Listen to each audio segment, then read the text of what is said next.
Samantala, patong-patong na reklamo ang kinakaharap ngayon ng Besling College matapos ibunyag ng isang magulang na maski ang mga ayaw sumama sa field trip ay pinagbabayad pa rin ng pamunuan nito. Ang resulta, napilitan daw ang mga magulang na pasamahin na lang ang kanilang mga anak. Ang revelasyon ni Nanay Rio, tutukan sa exclusive report ni Val Gonzalez. Pagbabayarin pa rin ng Besling College of the Philippines ng 500 piso bawat estudyante kahit hindi sumama sa field trip. Ito ang binunyag ngayon ng isang nanay ng isa sa libu-libong mga estudyante na nanganibang kaligtasan dahil sa pinaglakad sila ng 3 oras sa bulubunduking bahagi ng Hermosa, Bataan.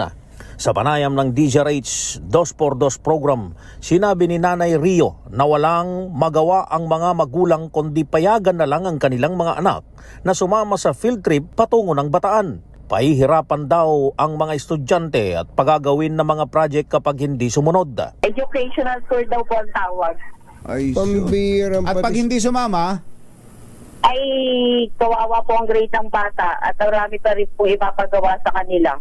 Gabi noong nakalipas na araw ng linggo nang mag-viral sa social media ang reklamo ng mga nag-aalalang mga magulang dahil 10 oras na ng gabi, pinaglakad ng 3 oras ang mga mag-aaral sa madilim na kabundukan sapagkat walang bus na masakyan ng mga ito pabalik ng Quezon City. Sabi ni Nanay Rio, hanggang sa ngayon ay inaatake pa rin ng sakit na asma ang kanyang babaeng anak dulot ng insidente. Hirap po dinanas ang anak ko, hinatapos po siya ng halos 3 oras may higit siyang naglalakad. 6 p.m. pinaalis na po sila ng resort. Nakasakay po siya ng bus 9:30 p.m. na po. Sobrang pagod at gutom po dinanas ng anak ko. Inatake ho ng hika yung anak, babae po yung anak mo? Opo. Babae po siya. Inatake po siya ng hika, hirap na hirap po siya pag-uwi niya, hirap na hirap po siya paghingi sa paghinga.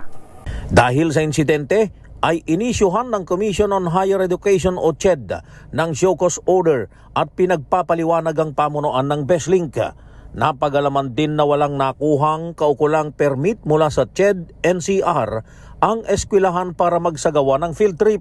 Sa ngayon, bukod sa investigasyon ng CHED, ay mag-iimbestiga na rin ang Quezon City Council sa pangunguna ni Vice Mayor Gian Soto.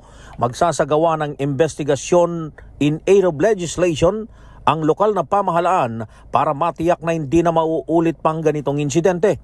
Matatandaang dahil din sa field trip nang mamatay ang 15 katao kabilang na ang 13 estudyante ng Besling Colleges matapos maaksidente ang bus na kanilang sinasakyan sa Tanay Rizal noong February ng taong 2017. Para sa MBC TV Network News, ako si Val Gonzalez, DZRH, una sa Pilipinas, una sa Pilipino.